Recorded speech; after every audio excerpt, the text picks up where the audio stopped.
আর dear viewers, আপনারা যারা video দেখছেন, আমি যারা রক্ত শূন্যতা রোগে ভোগে, আপনাদের সমাজে অনেক মানুষ আছে যারা সারা বছর আপনার আয়রন ক্যাপসুল খাইতে হয়।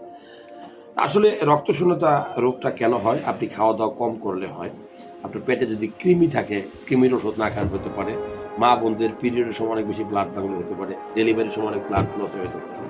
যাই হোক, রক্ত শূন্যতা রোগের জন্য আয়রন ক্যাপসুল তো খাবেন, আপনি খাচ্ছেন। এটার পাশাপাশি আপনি এই খাবারগুলো খেতে পারেন। 3টা খাবারের কথা বলবো। প্রথমে বলবো ড্রাগন। ড্রাগনে প্রচুর বিচি থাকে, বিচি জাতীয় খাবারগুলো খাবে। ড্রাগন ফল, মিষ্টি কুমড়ার বিচি, সিমের বিচি, কাঁঠালের বিচি এখন প্রচুর পাওয়া যায়। তারপরে আপনি আনারের বিচি, এই বিচি জাতীয় খাবারগুলো রক্ত তৈরি করবে।